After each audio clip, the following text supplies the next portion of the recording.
नमस्कार और एक बार फिर से स्वागत है आपका आपके अपने YouTube channel the Balaji classes में।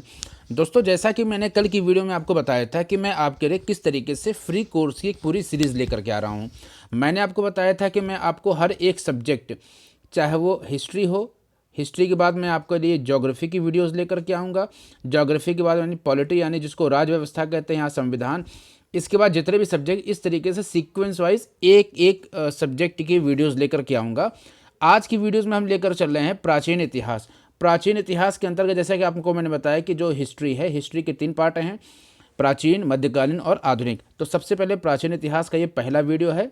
ये डिटेल वीडियो होगी, आप किसी भी एग्जाम को इसको पढ़ने के बाद दे सकेंगे। बच्चों के कमेंट आ रहे कि ये जो वीडियोज़ हैं किन किन एग्ज़ाम के लिए बेनिफिशियल रहेगा।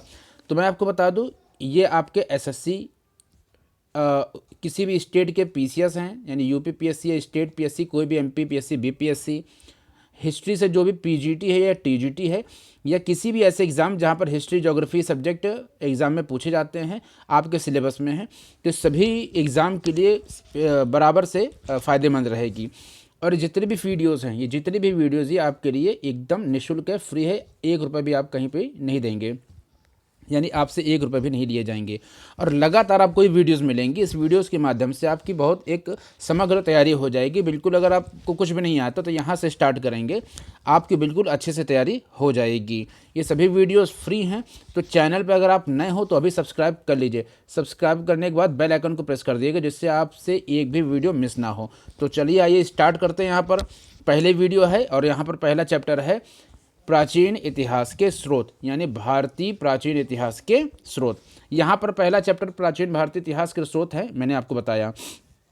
तो मैंने आपको बताया कि यहाँ पर जो वीडियोस हैं वो इस तरीके से मिलेंगे। पार्ट 1 है, फिर नेक्स्ट वीडियो पार्ट 2 करके, इस तरीके से पार्ट 3 करके मिलेगी। और इन सब की मैं प्लेलिस्ट बना दूंगा, ये आपको सीधे चैनल पर जाकर के भी मिल जाएगी। यहाँ पर चलिए स्टार्ट करते हैं, ज़्यादा समय ना लेते हुए प्राचीन भारतीय इतिहास को हम देखते हैं। जैसा कि आपको मैंने बताया कि प्राचीन इतिहास के स्रोत, हम इसके स्रोत को पढ़ रहे हैं, तो क्या होता है स्रोत, इसको देखते हैं। मैंने आपको बताया बिल्कुल बेसिक से लेकर के चलेंगे, जिससे आप किसी भी एग्जाम की तैयारी कर रहे हो, और बिल्कुल हाई लेवल पे ले जाकर के बात करेंगे, यानी इसके हर एक पहलू पर हम चर्चा करेंगे। तो आप चैनल पर बने रहिए, वीडियोस को पूरा देखिएगा, तभी आपको वीडियो अच्छे से समझ में आएगी। तो चलिए, यहाँ पर मैंने आपको बताया कि पहला जो चैप्टर है वो भारतीय इतिहास के स्रोत है, ये है। तो सबसे पहले हम देखते हैं कि जो भारतीय इतिहास के स्रोत हैं उसके अंतर्गत कितने प्रकार के सोर्स हो सकते हैं या क्या क्या हो सकती है। तो यहाँ पर पहला मैंने दिया हुआ है कि जो भारतीय सभ्यता, ये क्या है, भारतीय सभ्यता यानी जो भी भारत की सभ्यता है, ये विश्व में की सबसे पुरानी सभ्यता है, यानी विश्व की सबसे पुरानी सभ्यताओं में से एक है। जैसे उस समय चीन की सभ्यता थी, मिस्र की सभ्यता थी, तो इसी तरीके से विश्व की सबसे प्राचीनतम सभ्यताओं में से एक सभ्यता है, वो है भारतीय सभ्यता। और भारतीय सभ्यता के साथ जो भारत का नाम है, इसके भी अलग अलग इसका भी इतिहास है। जैसा कि जो यूनानी थे, इन्होंने इसको इंडिया कहा, यूनानियों ने इसे इंडिया कहा। जो अरब के निवासी थे या जो ईरानी थे, उन्होंने इसे हिंदुस्तान कहा।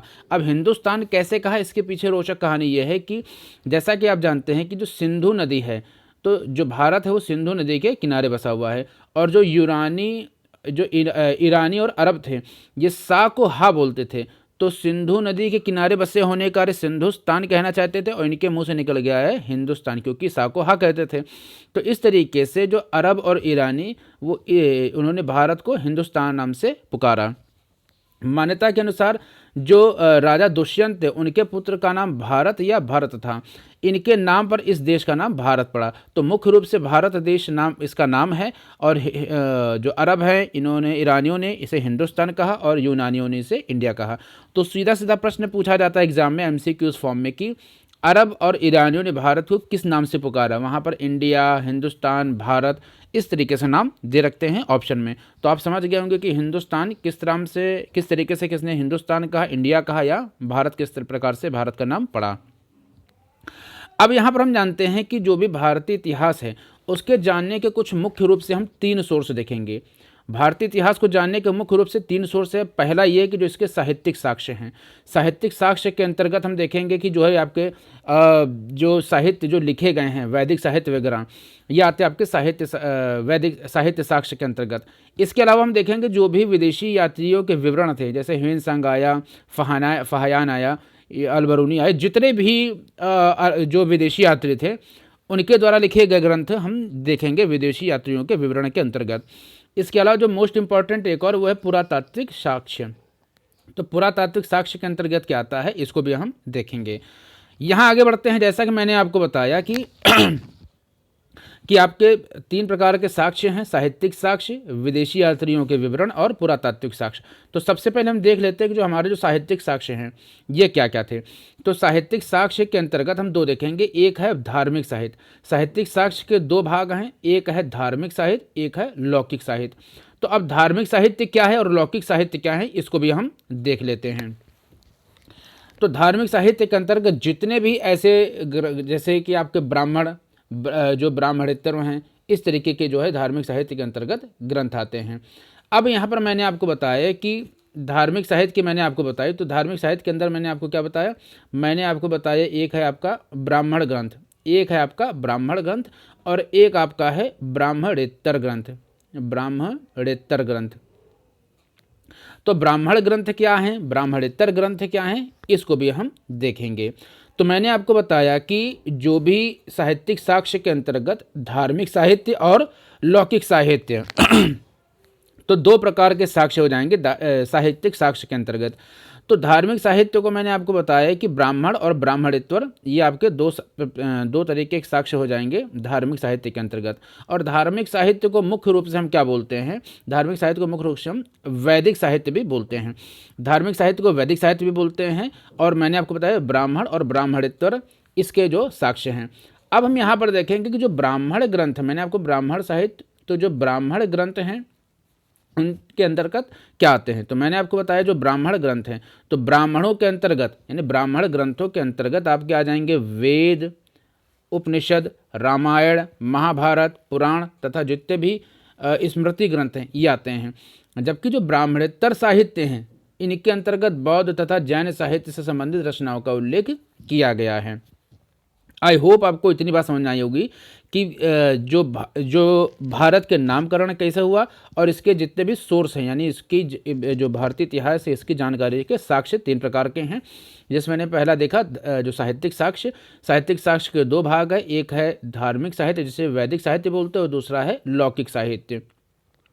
तो धार्मिक साहित्य के अंतर्गत मैंने आपको बताया कि जो भी 2 तरीके इसके यहाँ पर हो जाएंगे। धार्मिक साहित्य के 2 प्रकार है, एक है ब्राह्मण साहित्य और एक है ब्राह्मणेतर साहित्य।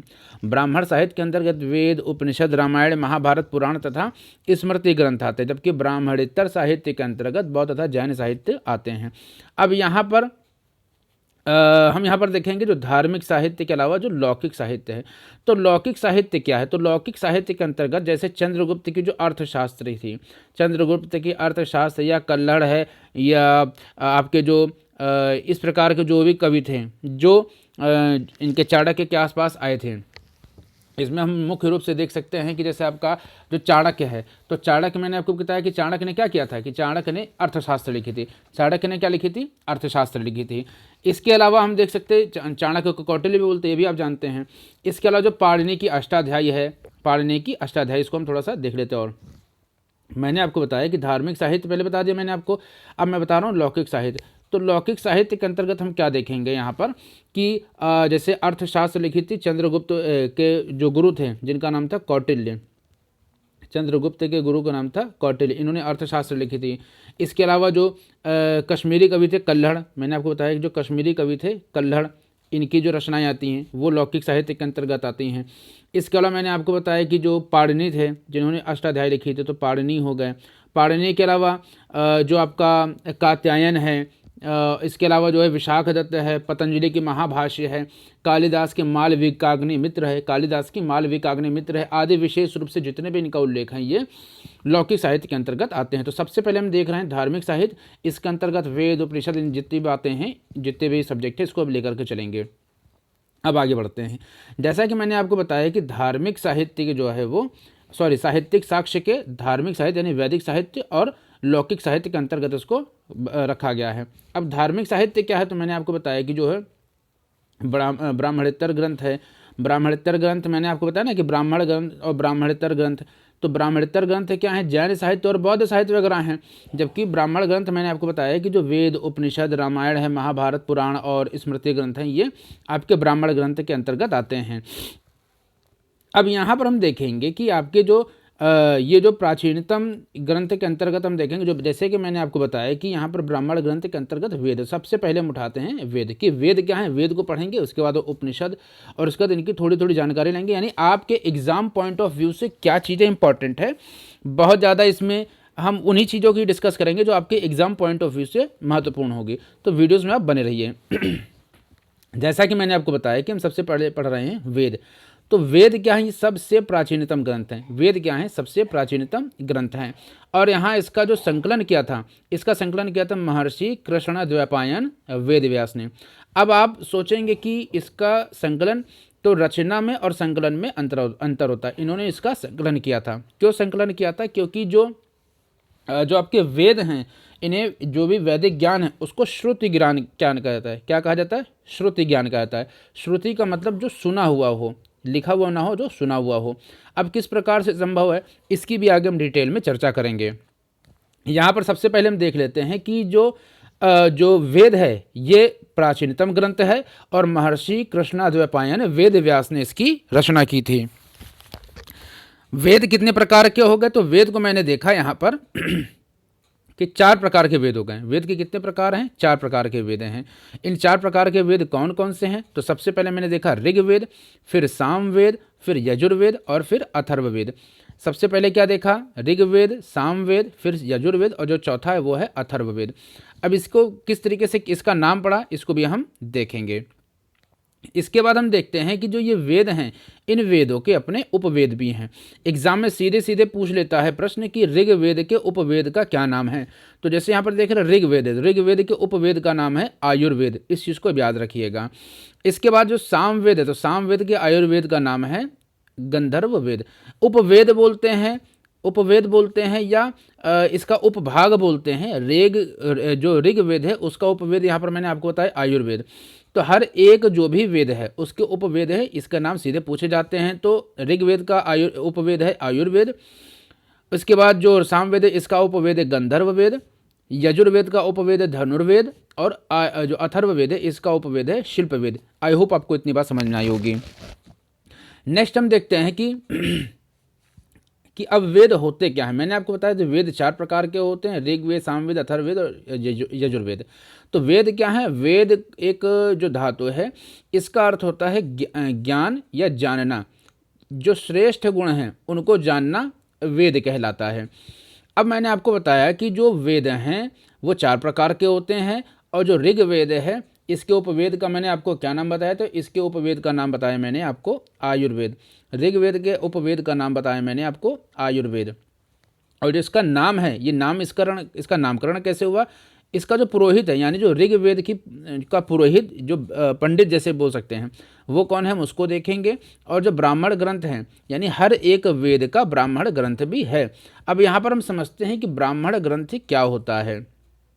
हम यहाँ पर समझते हैं कि ब्राह्मण ग्रंथ क्या होता है। तो मुख्य रूप से अगर हम देखेंगे ब्राह्मण ग्रंथों के बारे में, तो जो वेद हैं, जो वेदों की सरल व्याख्या करने वाले जो भी ग्रंथ होते हैं उन्हें हम ब्राह्मण ग्रंथ कहते हैं। मैंने आपको क्या बताया, जो ब्राह्मण ग्रंथ क्या होते हैं? तो वेदों की सरल व्याख्या करने वाले ग्रंथों को हम ब्राह्मण ग्रंथ कहते हैं। आई होप आपको ये परिभाषा समझ में आई होगी। तो बिल्कुल कॉन्सेप्ट और फैक्ट दोनों तरीके से लेकर चलेंगे। आपके एग्जाम में जैसे भी प्रश्न बनेंगे आप करिएगा। मैंने आपको बताया कि ऋग्वेद है, ऋग्वेद का मैंने आपको बताया नामकरण के बाद उसके पुरोहित का क्या नाम है, उसके जो ब्राह्मण ग्रंथ है उसका क्या नाम है। ऋग्वेद का मैंने आपको उपवेद बताया, ऋग्वेद का उपवेद आप जानते हैं कि आयुर्वेद बताया। इसका नाम क्या है? इसका नाम है ऋचा। ऋचा के नाम से ही ऋग्वेद पड़ा। अब ऋचा का अर्थ होता है मंत्र। तो यानी ऋग्वेद में जो मंत्रों का संकलन है, ऐसे मंत्र जो यज्ञ वगैरह में इनको देवताओं की स्तुति की जाती है, जिन मंत्रों की, उन मंत्रों का जो संकलन है वो ऋग्वेद में सबसे अधिक है। तो मंत्रों को बोलते हैं ऋचा, और इसी के नाम पर पड़ गया ऋग्वेद। आई होप आपको ये बात समझ में आई होगी। अब इसके बाद हम बात करते हैं जो इनके पुरोहित होते हैं। तो पुरोहित होते हैं जो होत्र, जो यज्ञ कर रहे थे होत्र, उनके इनके पुरोहित को बोलते हैं हम होत्र। और इनका जो ब्राह्मण ग्रंथ है, तो दो इनके ब्राह्मण ग्रंथ हैं, एक है ऐतरेय और एक है कौशतकी। एक है ऐतरेय और एक है कौशतकी, और दूसरा जो इनके कौशतकी हैं इसको हम बोलते हैं शंखायन। शंखायन में बोलते हैं कौशतकी को। तो यहाँ से सीधे प्रश्न पूछे जाते हैं कि ऋग्वेद का नाम क्या है, तो ऋचा मंत्र, इनका ऋचा या मंत्र के कारण इनका नाम ऋग्वेद पड़ा। इनके पुरोहित का नाम पूछा जा सकता है, और जो ब्राह्मण ग्रंथ है ये ज़्यादा इंपॉर्टेंट। तो ऐतरेय और कौशतकी इनके ब्राह्मण ग्रंथ हैं। ब्राह्मण ग्रंथ क्या, मैंने आपको बताया, जो वेदों की सरल व्याख्या करते हैं, ऐसे ग्रंथों को हम ब्राह्मण ग्रंथ बोलते हैं। तो ऋग्वेद से रिलेटेड जितने भी नाम पुरोहित और इनके ब्राह्मण ग्रंथ देख लिए हैं। अब यहाँ पर हम देखेंगे कि जो यजुर्वेद है ये क्या है। तो यजुर्वेद का जो नाम पड़ा, तो जो यज्ञ, इसमें यज्ञ मुख्य रूप से यजुर्वेद के अंतर्गत यज्ञों की जो बात करी गई है, यज्ञों के विषय में यहाँ पर ज़्यादा दिया हुआ है यजुर्वेद में। और इसके अलावा जो यजुर्वेद है ये गद्य और पद्य दोनों भाषा में है। पहला ग्रंथ है जो गद्य और पद्य में है, बाकी सभी गद्य में है। तो यजुर्वेद गद्य और पद्य में है, और इसी कारण गद्य पद्य में होने के कारण इसे चंपू वेद भी कहा जाता है। बात करते हैं इसके पुरोहित की, तो इसके पुरोहित का नाम है अधर्व्यू, यानी अर्घ देते थे। तो जैसा कि आप देख रहे हैं यहाँ पर जो यज्ञ है इसकी प्रधानता है। इसी प्रकार से जो अधर्व्यू हैं, यानी जो यज्ञों में आहुति देते थे, इनके जो पुरोहित हैं जो यज्ञों में आहुति देते थे उनको हम बोलते थे अधर्व्यू। अब जैसे किस प्रकार से आयुति, जैसे नहीं आप जानते हैं कई प्रकार से मंत्र होते हैं, जैसे मंगलम भगवान विष्णु मंगलम गरुड़ध्वजा मंगलम पुंडरीकाक्ष मंगलाय तनोहरि, या ओम भूर्भुवस्सुः तत्सवितुर्वरेण्यं भर्गोदेवस्य धीमहि धियो यो नः प्रचोदयात्, और स्वाहा करके इस प्रकार से समर्पयामि करके जो यंत्रों में यज्ञों में जो आहुति देते हैं, तो उस प्रकार के जो पुरोहित उनको हम बोलते हैं अधर्व्यू, और ये जो यजुर्वेद के पुरोहित होते थे। हम बात करते हैं यजुर्वेद के ब्राह्मण ग्रंथ के। तो यजुर्वेद का जो ब्राह्मण ग्रंथ है इसको दो भागों में, एक है शुक्ल यजुर्वेद और एक है कृष्ण यजुर्वेद। शुक्ल यजुर्वेद को हम बोलते हैं शतपथ, शुक्ल यजुर्वेद को हम क्या बोलते हैं, शतपथ। और जो शुक्ल यजुर्वेद है, तो शुक्ल यजुर्वेद की उसको वाजस्नेय संहिता भी कहते हैं। क्या कहते हैं, वाजस्नेय संहिता भी कहते हैं। शुक्ल यजुर्वेद को वाजस्नेय संहिता भी कहते हैं, शुक्ल यजुर्वेद को, और ये गाया गया था पद्य में। इसके अलावा मैंने आपको बताया कि जो कृष्ण यजुर्वेद है, ब्राह्मण ग्रंथ यजुर्वेद के दो, शुक्ल यजुर्वेद ये पद में गाया जाता है, इसका जो ब्राह्मण है वो है शतपथ, और जो कृष्ण यजुर्वेद है ये पद्य और गद्य दोनों में गाया जाता है, और तैतरेय इसके ब्राह्मण ग्रंथ हैं। आई होप आपको इतनी बात समझ में आई होगी।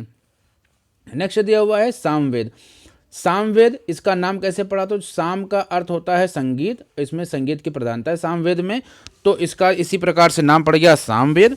इसके अलावा हम देखेंगे जो पुरोहित है, इसके पुरोहित को उद्गाता बोलते हैं, चूँकि साम का मतलब हो गया संगीत, और संगीत को गाता जो होता है वो हो गया उद्गाता, यानी गाने वाला। तो सामवेद का जो नाम संगीत साम इसके हिसाब से पड़ा, और पुरोहित इसका उद्गाता, और उसका जो ब्राह्मण ग्रंथ है वो है पंचविश, षटविश और जैमिनी। पंचविश, षटविश और जैमिनी। अब यहाँ पर पंचविश, षटविश ये आप जानते होंगे कि जैसा कि मैंने आपको बताया कि आपने संस्कृत पढ़ा होगा अगर, तो पंचविश को 25 बोलते हैं, षटविश को 26 बोलते हैं, और यहाँ पर जैमिनी। तो इस प्रकार इसका नाम पड़ गया पंचविश, षटविश। इसके बाद बात आती है अथर्ववेद की। अथर्ववेद क्या है कि सबसे पहले हम इसका देखेंगे जिसका उपवेद है। तो अथर्ववेद का उपवेद क्या होता है, वो है शिल्पवेद। अथर्ववेद को शिल्पवेद भी बोलते हैं, और इसका जो उपवेद है वो शिल्पवेद के अलावा इसको इतिहास वेद भी बोलते हैं, इतिहास वेद। तो आपको समझ में आएगा, प्रश्न पूछा जा सकता है अगर कहीं आपको इतिहास वेद दे तो ये मत कहिएगा कि उपवेद तो अथर्ववेद का शिल्पवेद है, तो इतिहास वेद भी इसका नाम है, तो आप इसको याद रखिएगा। इसके अलावा जो अथर्ववेद है इसका जो भी नामकरण कैसे हुआ, तो अथर्वा ऋषि के नामकरण के कारण ही, अथर्वा ऋषि ने इसकी रचना की थी, तो उनके नाम से ही इसका नाम अथर्ववेद पड़ गया। और जो पुरोहित है उसको ब्राह्मण बोलते हैं, यानी अथर्ववेद के पुरोहित को ब्राह्मण बोलते हैं। अब यहाँ पर आप ये कन्फ्यूज मत होइएगा कि जो ब्राह्मण ग्रंथ क्या है और ब्राह्मण, तो ब्राह्मण अलग है, जो पुरोहित है उसको नाम बोल रहे हैं ब्राह्मण, और ब्राह्मण ग्रंथ जो वेदों की सरल व्याख्या करते हैं। तो यहाँ पर अथर्ववेद का जो उपवेद है वो शिल्पवेद, इतिहास वेद, इसका नाम अथर्वा ऋषि के नाम पर पड़ा। इसके अलावा इसका जो पुरोहित वो ब्राह्मण है, और इसका जो ब्राह्मण ग्रंथ है वो है गोपथ, ब्राह्मण ग्रंथ है गोपथ। तो ये सभी चीज़ें इंपॉर्टेंट। आई होप आपको इतनी बात यहाँ तक समझ आई होगी सभी वेदों से रिलेटेड। अब यहाँ पर मैंने आपको बताया जो चारों वेद थे इनके सम्मिलित रूप को संहिता कहते हैं। तो एग्जाम में पूछ लिया जाता है कि संहिता क्या होती है, तो चारों वेदों के सम्मिलित रूप को संहिता कहते हैं।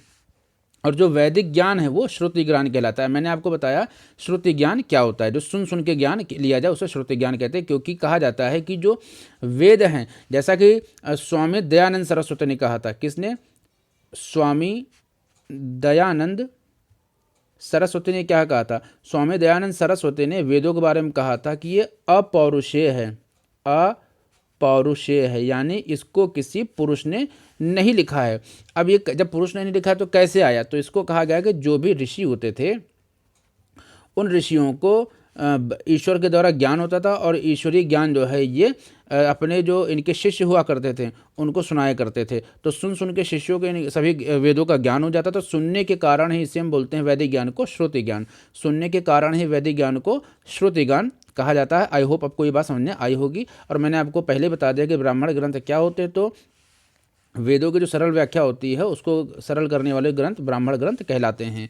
आई होप आपको यहाँ तक सारी बातें समझ नहीं होंगी। अब हमने आपको बताया कि ऋग्वेद को हम लेकर के चलेंगे। तो अब यहाँ पर क्या लेकर चलेंगे? ऋग्वेद को लेकर चलेंगे। ऋग्वेद से रिलेटेड जितने भी टर्म्स हैं या जितने भी बातें हैं सबको हम लेकर चलेंगे ऋग्वेद को लेकर के। अब यहाँ पर आगे बढ़ते हैं। यहाँ पर मैंने आपको बताया कि ऋग्वेद क्या है। तो ऋग्वेद के अंतर्गत हम देखते हैं कि सबसे पहले उसका समय काल क्या है। तो ऋग्वेद का समय काल माना जाता है 1500 से लेकर के 1000 ईसा पूर्व, यानी ईसा पूर्व 1500 साल से लेकर के 1000 साल इसका ऋग्वेद का समय काल है। और ये सबसे पहला ग्रंथ है, सबसे पहला, इसीलिए क्या है, सबसे प्राचीन ग्रंथ हो जाएगा। इसके अंतर्गत हम देखेंगे कि ऋग्वेद में 10 मंडल होते हैं। कितने मंडल होते हैं? 10 मंडल। मंडल क्या होते हैं? तो मंडल को हम अध्याय बोलेंगे, या जैसे चैप्टर या लेसन होते हैं। तो ऋग्वेद में 10 मंडल हैं। इसके अलावा 8 अष्टक हैं। 8 अष्टक है। ये बात बहुत कम लोग जानते होंगे अष्टक क्या है, क्योंकि मैंने किताबों में देखा सीधे सीधे रटने वाले फैक्ट दे रखते हैं। तो यहाँ पर अष्टक की जानकारी कम लोग को होती है। तो यहाँ पर अष्टक भी मैं बताऊँगा आपको अष्टक क्या होते हैं। इसके अलावा जो वेद हैं, ऋग्वेद है, ऋग्वेद में 10,600 मंत्र हैं, जिसमें से 10,552 आपके मूल मंत्र हैं। और इसके अलावा जो बचे हुए मंत्र हैं घटाने के बाद 10,600 से, तो वो जो मंत्र हैं वो आपके बालिखिल्य मंत्र हैं। अब बालिखिल्य क्या होते हैं? तो जैसे आपको बताया कि जो सूक्त है, अब यहाँ पर मैंने आपको कुछ टर्म्स बताए, कुछ आप कन्फ्यूज हो रहे होंगे, तो एक बार फिर से यहाँ पर देख लेते हैं। मैंने आपको बताया कि ऋग्वेद का समय काल 1500 से 1000 ईसा पूर्व है, सबसे पहले यानी सबसे प्राचीन ग्रंथ है। 10 मंडल होते हैं यानी अध्याय होते हैं, अष्टक 8 होते हैं, मंत्रों की संख्या 10,600 होती है। और इसको आप बिल्कुल रटिएगा, बिल्कुल फैक्ट है, बिल्कुल ऑथेंटिक है। इसके अलावा जो सूक्त है उसकी संख्या होती है 1028। कितनी होती है? 1028 होती है। यहाँ पर 1017 दिया हुआ है। 1017 मूल मंत्र होते हैं। इसके अलावा जो 11 सूक्त होते हैं बालिखिल्य सूक्त। अब यहाँ पर प्रश्न ये आ रहा होगा कि सूक्त क्या है? बार बार सूक्त की बात हो रही है, तो सूक्त क्या है? मैंने आपको बताया सूक्त 10,017 बार बोल रहा हूँ, 1017। तो 1017 इसके मूल हैं और 11 बालिखिल्य हैं, मिला के हो जाएंगे 1028। कितने हो जाएंगे? 1028 हो जाएंगे इसके पूरे सूक्त की संख्या। तो सूक्त मैंने आपको बताया सूक्त क्या है? सूक्त होते हैं मंत्रों का जो समूह होता है, मंत्रों के समूह को बोलते हैं सूक्त। और 1028 जो सूक्त हैं, 1028 सूक्तों में कुल मिलाकर के 10,600 मंत्र हो जाते हैं। तो सूक्त क्या है? मंत्रों के समूह को सूक्त बोलते हैं। आई होप आपको ये बात समझ आई होगी। अब यहाँ पर हम देखते हैं कि जो आपका मैंने आपको बताया 10 मंडल यानी 10 अध्याय हैं यहाँ पर या चैप्टर्स हैं। इसमें से 2 से लेकर के 7 मंडल है, ये सबसे प्राचीन मंडल है। यानी इस प्रकार से होता है कि 1 2 3 4 इस प्रकार से सीक्वेंस चलता है। लेकिन यहाँ पर ये जो मंडल है इनकी रचना दूसरे और 7वें तक पहले करी गई थी। उसके बाद जो सबसे नवीन है वो हैं 1 से लेकर के 10 मंडल, यानी चैप्टर 1 और चैप्टर 10 सबसे आखिरी में लिखा गया है। और 2 से 7 और 1 से 10 के बीच में लिखा गया है 8वां और 9वां मंडल। यानी इन दोनों 8वें 9वें मंडल की रचना बीच में हुई थी, और सबसे पहले रचना हुई थी 2 से 7 मंडल की। इस प्रकार से सबसे प्राचीन मंडल 2 और 7 मंडल हो जाएंगे। और मंडल क्या है ये भी मैंने आपको बता दिया। अब यहाँ पर हम देखते हैं कि आपके जितने भी मंडल हैं इन मंडलों की रचना से रिलेटेड, इन जो मंडल हैं इनकी रचना से रिलेटेड। अब आप रचना का मतलब आप इसकी जो इनका फाउंडर मत सोचिएगा, रचना का मतलब यहाँ पर संकलन करता है, संकलन कर रहे हैं। तो इस प्रकार से संकलन और रचना में अंतर होता है।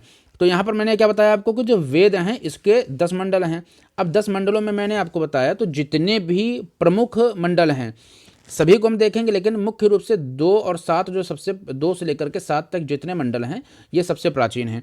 इसको हम सबसे पहले देखेंगे। किन मंडल को हम सबसे पहले देखेंगे?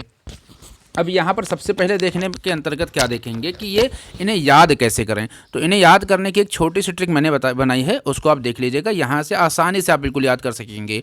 जैसे वेद क्या होते हैं, तो मैंने आपको बताया कि जो भी ज्ञान है, वेद को पढ़ने से क्या हो जाता है, ज्ञान आ जाता है। तो वेद को पढ़ने से जब ज्ञान होगा तो लोगों के घर में यानी ग्रह में क्या होता है, लोगों के विवाद होता है। और जब वेद का ज्ञान हो जाएगा तो ग्रह विवाद का क्या हो जाएगा, अभाव हो जाएगा। ग्रह विवाद का अभाव हो जाएगा। तो जब ग्रह विवाद का अभाव हो जाएगा तो बस यही हमारी ट्रिक है कि ग्रह विवाद का अभाव। अब यहाँ पर का साइलेंट और वेद पढ़ने से ये मैंने ट्रिक को समझने के लिए बनाया कि जिससे आपको ये चीज़ याद रहे। एक लाइन में याद रहेगा कि वेद पढ़ने से ग्रह विवाद का अभाव हुआ है, ऐसे आपको बिल्कुल याद रहेगा। तो अब यहाँ पर हम देख लेते हैं कि इसका क्या मतलब है। जैसा कि आप देख रहे हैं कि यहाँ पर मैंने आपको बताया 2 से लेकर के 7 तक जो है जितने भी ये मंडल थे ये सबसे प्राचीन, तो ये सबसे इंपॉर्टेंट है, इसको हम याद करके रखेंगे। अब यहाँ पर मैंने आपको बताया जो ये दिया हुआ है ग्रह विवाद का अभाव है, तो यहाँ पर जो पहला दिया हुआ है ग्रह, यह क्या है, दूसरा मंडल है। और दूसरा मंडल यहाँ पर ग्रह, तो ग्रह का मतलब हो गया ग्रहथ समद भार्गव। ग्रहथ समद भार्गव जो दूसरे मंडल के रचयिता थे या संकलन करता थे। यहाँ पर आ गया वी, तीसरा मंडल। तीसरा मंडल इसके हो जाएंगे विश्वामित्र। और इसी तीसरे मंडल में गायत्री मंत्र की रचना की गई थी विश्वामित्र के द्वारा, क्योंकि इसी मंडल की रचना इन्होंने की थी विश्वामित्र ने। इसके बाद चौथे नंबर पे आ रहा है ये बचा हुआ वाद। वाद क्या हो गया, वामदेव। यहाँ पर आप एक चीज़ अच्छे से याद रखिएगा कि जो ये वामदेव थे, तो इस वामदेव ने क्या किया था, जो कृषि थे, कृषि मंत्रों की इन्होंने रचना की थी वामदेव ने। इस चीज़ को मैंने यहाँ पर लिखा नहीं, लेकिन आप अपने इसको नोट कर लीजिए कि वामदेव थे, उन्होंने कृषि मंत्रों की रचना की थी। और वामदेव कौन थे, तो वामदेव ने क्या किया था, चौथे मंडल की ऋग्वेद में जो 10 मंडल थे, 10 मंडल में जो है इन्हें इस चौथे मंडल की रचना की थी वामदेव ने। इसके बाद 5वां हो गया ये अ से क्या होगा, अत्रि। अ से क्या होगा, अत्रि। और भाव, यहाँ पर क्या आ गया, भाव। तो इस भाव जो छठा है, छठा से क्या हो जाएगा, भारद्वाज। भा से हो जाएगा भारद्वाज। और यहाँ बचेगा वा, इस वा से हो जाएगा वशिष्ठ। एक बार फिर से देख लेते हैं जिससे आपको अच्छे से समझ में आ जाए। यहाँ पर दिया हुआ है ग्रह, ग्रह से हो जाएगा ग्रहथ समद। वी से हो जाएगा विश्वामित्र। वाद से हो जाएगा वामदेव। अ से हो जाएगा अत्रि। भा से हो जाएगा भारद्वाज। और इस वा से हो जाएगा वशिष्ठ। तो इस प्रकार यही वशिष्ठ, ये वही हैं जो श्री राम और लक्ष्मण जी के सबके गुरु थे। नेक्स्ट हम देखेंगे यहाँ पर कि जो 10 मंडल थे, इन 10 मंडल के में क्या हो जाता है, जो प्रत्येक मंडल 10 मंडल में क्या हो जाए, प्रत्येक मंडल के कई अनुवादक होते। तो ये सीक्वेंस को आप याद रखिएगा, जैसे मैं बता रहा हूँ इस 10 जिससे आपको याद रहेगा, इस वजह से बता रहा हूँ। 10 मंडल थे तो प्रत्येक मंडल के कई अनुवादक होते थे, और प्रत्येक अनुवादक के कई सूक्त होते थे। सूक्त क्या होते थे, मैंने आपको बताया सूक्त मंत्रों के समूह होते थे। तो कई सूक्त होते थे प्रत्येक अनुवादक के, और प्रत्येक सूत्र के कई मंत्र होते थे। इसी प्रकार से 10,600 मंत्र बन गए थे। अब यहाँ पर जो 8वां मंडल था, मैंने आपको 7 मंडल तक बता दिए हैं, इस 8वें मंडल की रचना कण्व ने की थी। और जो 9वां मंडल था इसकी रचना अंगिरा या अंगिरस, अंगिरा कहीं पर दिया था और कहीं पर अंगिरस, तो अंगिरस ने इस 9वें मंडल की रचना की थी। अब यहाँ पर 9वां मंडल क्या है, तो 9वें मंडल को सोम मंडल भी कहा जाता है। मैंने आपको बताया 9वां मंडल को सोम मंडल कहा जाता है। क्यों कहा जाता है, क्योंकि जो कि वनस्पति के देवता थे सोम, और इन पे ही 9वां मंडल पूर्ण रूपेण है, यानी इन्हीं को समर्पित, तो इसलिए 9वें मंडल को सोम मंडल भी कहा जाता है। नेक्स्ट है, यहाँ तक आपको समझ में आया होगा। तो अभी हम नेक्स्ट देखते हैं जो प्रथम मंडल था। तो प्रथम मंडल की रचना कई ऋषि समूह के द्वारा की गई थी। तो इसकी वजह से क्या होगा, इनके कोई एक ऋषि रहते, कई ऋषि समूह थे, इनके द्वारा प्रथम मंडल की रचना की गई थी। अब कुछ महत्वपूर्ण तथ्यों को हम देख लेते हैं जो एग्जाम में सीधे सीधे फैक्ट के रूप में पूछे जाते हैं। यहाँ पर महत्वपूर्ण तथ्य क्या हैं या इनकी जो विशेषताएं हैं उसको हम देखते हैं। तो जैसे ऋग्वेद है, तो ऋग्वेद में सूक्तों में देवताओं की स्तुति करने वाले मंत्र हैं। जैसा कि मैंने आपको बताया कि जो ऋग्वेद है उसमें मंत्र प्रमुख हैं, इसी वजह से ऋचा होता है, ऋचा को मंत्र बोलते, और इसी वजह से इसका नाम ऋग्वेद है। और मंत्रों के समूह को सूक्त बोलते, ये भी आपको मैंने बताया। अब यहाँ पर कुछ देवी देवता हैं ऋग्वेद में, जैसे 33 देवी और देवताओं का उल्लेख है। प्रश्न पूछा जा सकता है, ये पीसीएस वगैरह में सीधे एग्जाम में प्रश्न पूछे जा सकते हैं कि ऋग्वेद में कितने देवी देवताओं का उल्लेख है। 31, 32, 33, 34 ऐसे करके पूछ सकते हैं। इसके अलावा यहाँ पर देख रहे हैं कि जो ऋग्वेद में सूर्या और उषा, अदिति जैसी देवियों का वर्णन है। अब मैंने आपको बताया जो ऋग्वेद में जो मंत्र है गायत्री मंत्र, विश्व प्रसिद्ध गायत्री मंत्र, वो तीसरे मंडल में है, जिसकी रचना किसने की थी? तो तीसरे मंडल की रचना किसने की थी? विश्वामित्र ने की थी। तो जो जो सवित्र हैं, सवित्र क्या, जो उषा देवी हैं, अब ये क्या है, इनको अब डिटेल में समझना पड़ेगा। तो जैसे मैं आपको बताऊँ, ये देवियाँ जो सूर्या हैं, उषा हैं, अदिति हैं, इनके जैसी देवियों का उल्लेख है। अब सूर्या क्या है? सूर्य की पुत्री थी। और उषा क्या? तो जिनको गायत्री मंत्र समर्पित है, इन्हें सवित्र भी बोलते हैं, सावित्री करके भी आ जाता है, उनको गायत्री मंत्र समर्पित है। तो सूर्योदय के पहले जो प्रकाश होता है, सूर्य के पहले जो प्रकाश होता है, यानी सूर्योदय के पहले जो प्रकाश होता है, उस प्रकाश में जिस देवी का ध्यान किया जाता है वो होती हैं सावित्री देवी। इस प्रकार से इसको आप याद रखेंगे। इसके बाद क्या है कि जो इसमें अग्नि को आशीर्षा कहा गया है, अपाद कहा गया है, घृत मुख कहा गया है, घृत पृष्ठ कहा गया है, घृत लोम कहा गया है, अर्चिलोम कहा गया है, इसके अलावा वभ्रलोम कहा गया है। तो सभी नाम को याद रखिएगा कि अग्नि को आशीर्षा, अपाद, धृत मुख, घृत पृष्ठ, घृत लोम, अर्चिलोम और वभ्रलोम कहा गया है। ये सभी नाम हैं, एग्जाम में पूछे जा सकते हैं। नेक्स्ट दिया हुआ है कि वेदों के सभी मंडलों में जो पहला सूक्त है, इसमें अग्नि को, और दूसरा सूक्त है इसमें इंद्र को समर्पित किया गया है। अब ये क्या चीज़, इसको समझिए कि जितने भी सूक्त हैं, इनमें सूक्तों का क्या होता है? मंत्रों का समूह बोलते हैं। तो इसमें जितने भी सूक्त हैं, तो प्रत्येक सूक्त में जितने भी सूक्त हैं, प्रत्येक सूक्त में जो पहला मंत्र होगा, तो पहला मंत्र क्या हो जाएगा? तो पहला जो मंत्र का जो पूरा समूह होगा वो किसको समर्पित होगा? अग्नि को। और दूसरा जो सूक्त होगा उस मंत्रों का समूह वो किसको समर्पित होगा? इंद्र को होगा। अब यहाँ पर मुख्य रूप से आपने देखा कि अग्नि और इंद्र ये मुख्य रूप से ज़्यादा प्रसिद्ध देवता थे। ऋग्वेद में इंद्र को सर्वमान्य तथा सबसे अधिक शक्तिशाली देवता के रूप में माना गया है। किसको? इंद्र को। अतः इंद्र की स्तुति में ऋग्वेद में 250 ऋचाएँ हैं, और इनके बाद सबसे जो प्रसिद्ध देवता थे वो अग्नि थे, इनके लिए 200 ऋचाएँ हैं। ये आपको समझ में आया होगा। नेक्स्ट हम बात करते हैं कि जो ऋग्वेद में महामृत्युंजय मंत्र, इसका भी उल्लेख किया गया है। तो ऋग्वेद में कौन कौन से मंत्रों का उल्लेख किया गया है? गायत्री मंत्र का उल्लेख किया गया है, महामृत्युंजय मंत्र जो कि ओम त्रयंबकम यजामहे सुगंधिम पुष्टिवर्धनम उर्वारुकमेव बंधनान् मृत्योर्मोक्षयम् अमृतात्, ये मंत्र है महामृत्युंजय मंत्र। इसमें कहा जाता है कि इस मंत्र के द्वारा अकाल मृत्यु को टाला जाता है। तो ऋग्वेद में महामृत्युंजय मंत्र है, गायत्री मंत्र है, और जो विश्वविख्यात गायत्री मंत्र मैंने आपको बताया ऋग्वेद के तीसरे मंडल में, ये भी मैं आपको बता चुका हूँ, जिसकी विश्वामित्र ने रचना की थी। और इसके अलावा जो अस्तोमा सद्गमय तमसोमा ज्योतिर्गमय, यहाँ पर दिया हुआ है, शॉर्ट में लिख दिया है अस्तोमा सद्गमय तमसोमा ज्योतिर्गमय, तो ये जो है वाक्य ये ऋग्वेद से ही लिया गया है। इसके अलावा जो मैंने आपको बताया, जो उसका जो पहला मंडल था, तो पहले मंडल में सर्वाधिक मंत्र हैं और 20 राजाओं के युद्ध का वर्णन है। क्या है? 20 राजाओं के युद्ध का वर्णन है। इसके अलावा जो कृषक होते थे और खेती करते समय, यानी जो कृषक को क्या बोलते हैं? हलवाहे बोलते हैं, हल चलाने वाला हलवाहे बोलते हैं। तो इन हलवाहों के द्वारा उस समय जो भी गीत गाया जाता था उसका उल्लेख भी पहले मंडल में दिया गया है। आई होप आपको ये बात समझ में आई होगी। इसके अलावा जो इसका 7वां मंडल था, इसमें वरुण देवता का वर्णन है। और इसमें क्या है? 7वें मंडल में मैंने आपको बताया जो पहले मंडल में 20 राजाओं का युद्ध है, और जो 7वें मंडल में 10 राग्य युद्ध यानी 10 राजाओं का युद्ध है।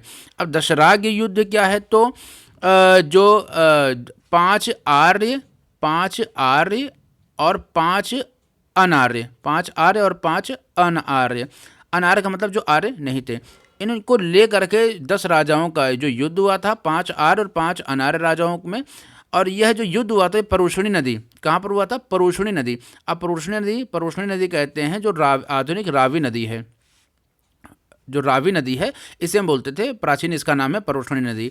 और 10 राजाओं का युद्ध, इस युद्ध में एक और पुरु कबीला था और उसका जो पूरा मित्र पक्ष था, और दूसरी ओर भारत नामक का समुदाय था। तुत्सु नामक कबीले का राजा था जिसका नाम था सुदास। तो इन लोगों के बीच में युद्ध हुआ था। जो सुदास था ये उस युद्ध में विजयी हुआ था, सुदास युद्ध में विजयी हुआ था इस 10 राग्य युद्ध में। इसके बाद मैंने आपको बताया कहाँ लड़ा गया था युद्ध? परुष्णी नदी। परुष्णी नदी रावी नदी का प्राचीन नाम है। तो कहाँ पर इसका उल्लेख है? तो 7वें मंडल में इस 10 राग्य युद्ध का उल्लेख है, और यहाँ पर इसमें वरुण देवता का वर्णन मिला है 7वें मंडल में। प्रथम मंडल में क्या है? 20 राजाओं का युद्ध का वर्णन है और हलवाहे द्वारा गीत का वर्णन दिया गया है। इसके अलावा मैंने आपको बताया कि जो परुष्णी नदी है उसका प्राचीन नाम है रावी नदी का। इसके अलावा जो ऋग्वेद है तो नदियों की बात करते हैं तो उसमें 25 नदियों का उल्लेख है, और जो सबसे अधिक उल्लेख है वो है सिंधु नदी का। सबसे अधिक वर्णन है सिंधु नदी का। और इसमें जो सर्वाधिक प्राचीन नदी का नाम है वो है सरस्वती, और इसमें गंगा जी का नाम एक बार और यमुना जी का नाम कम से कम 3 बार लिया गया है। अब यहाँ पर कैसे प्रश्न पूछे जाते हैं, तो यहाँ पर प्रश्न पूछे जाते हैं कि जो ऋग्वेद है उसमें कितनी नदियों का उल्लेख है, तो मुख्य रूप से 25 नदियों का उल्लेख है। एक प्रश्न पूछा जाता है कि ऋग्वेद की सबसे पवित्र नदी किसको माना गया, तो सरस्वती नदी को माना गया है। पूछा गया गंगा जी का या यमुना जी का कितनी बार उल्लेख है, तो एक बार गंगा जी का और यमुना जी का 3 बार उल्लेख है। यह भी पूछा जा सकता है कि ऋग्वेद की सबसे अधिक ऐसी कौन सी नदी का वर्णन है, किसी नदी का सबसे अधिक किस नदी का वर्णन है, तो सिंधु नदी का सबसे अधिक वर्णन है ऋग्वेद के अंतर्गत, और 25 नदियों का उल्लेख किया गया है। इसके अलावा हम देखते हैं कि जो ऋग्वेद में कृषि का 24 बार उल्लेख है, यानी ऋग्वेद में नदी का 25 नदियों का उल्लेख है, और ऋग्वेद में कृषि का 24 बार उल्लेख है। और जो हिमालय पर्वत है, इसकी चोटी है मुंजवंत, कौन सी मुंजवंत, इसका भी वर्णन दिया गया है।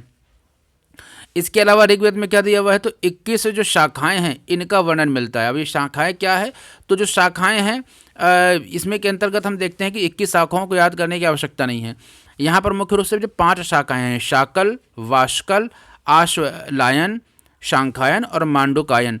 शाकल, वाष्कल, आश्वलायन, शांकायन और मांडुकायन, ये मुख्य रूप से ऋग्वेद की 21 शाखाओं में सबसे महत्वपूर्ण है। और ये प्रश्न पूछे जा सकते हैं कि ऋग्वेद की जो 5 शाखाएं कौन कौन सी हैं।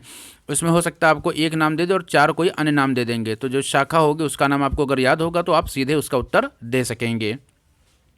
इसके अलावा दिया हुआ है कि जो ऋग्वेद में आर्यों का निवास स्थान सप्त सिंधु प्रदेश को कहा गया। अभी मैंने आपको बताया कि जो दशराग युद्ध था वो 5 आर्य और 5 अनार्य के बीच में हुआ था। तो यहाँ पर हम देखते हैं कि जो आर्य हैं उनको कहा जाता है कि व्रत का पालन करने वाला, यानी मुख्य रूप से वेदों का पालन करते उसके दिए हुए जो नियम है उनका पालन करने वाला आर्य कहलाता था। और कुछ ऐसे तो जो इनका पालन नहीं करते थे, नियम को नहीं मानते थे, तो अनार्य कहे जाते थे। तो आपको मैं बता दूं जो ऋग्वेद में आर्यों का निवास स्थान सप्त सिंधु प्रदेश कहा गया। और सप्त सिंधु प्रदेश क्या है, तो जो सिंधु और उसकी जो सहायक नदियां थी उनका जो उनके द्वारा जो भी प्रदेश बनाया जाता था इन सिंधु और उसकी सहायक नदियों के द्वारा, उसको सप्त सिंधु प्रदेश कहा जाता था। और यहाँ पर अनेकों विद्वानों द्वारा आर्यों के निवास स्थान की विभिन्न हम बात करते हैं कि किस किस, जैसे ऋग्वेद ने कहा है कि इनका निवास स्थान सप्त सिंधु प्रदेश है, तो कुछ ऐसे विद्वान हैं जिनके भी अपने मत है कि उन्होंने बताया कि आर्य कहाँ पर रहते थे। तो जैसे यहाँ पर मुख्य रूप से हम देख लेते हैं कि जो मैक्स मूलर है इसने ये कहा था कि जो आर्य थे वो मध्य एशिया में रहते थे। नेहरिंग और गार्डन चाइल्ड ने नेहरिंग गार्डन चाइल्ड ने क्या कहा था कि दक्षिणी रूस में रहते हैं आर्य लोग। इसके अलावा ये इंपॉर्टेंट है, जो बाल गंगाधर तिलक ने कहा था कि उत्तरी ध्रुव से आए थे, चूंकि उत्तरी ध्रुव में 6 महीने गर्मी और सर्दी का मौसम इस प्रकार से ऋग्वेद में दिया हुआ है। तो बाल गंगाधर तिलक ने बताया कि उत्तरी ध्रुव से आए थे। और स्वामी दयानंद सरस्वती ने कहा था कि ये जो आ रहे थे तिब्बत से आए थे। सीधे प्रश्न पूछ लिया जाता है कि मैक्स मुलर ने जो आर्यों का कौन सा निवास स्थान बताया था। एडवर्ड गेयर ने बताया था कि ये पामीर के पठार से आए थे। इसके अलावा जो एनसीईआरटी ने बताया कि यूरेशिया से आए थे ये आर्य। इनके अलावा इन्होंने इसको सप्त सिंधु, यानी एनसीईआरटी ने यूरेशिया के अलावा सप्त सिंधु प्रदेश से भी इसके आने की संभावना बताई है आर्यों को। तो मैंने यहाँ पर आपको बताया कि जो प्रश्न का जो नेचर है वो ये हो सकता है कि सीधे फैक्ट के रूप में पूछा जा सकता है कि बाल गंगाधर तिलक ने कहाँ पर बताया था आर्यों के निवास को, या कहाँ से बताया था कि आर्य कहाँ से आए थे।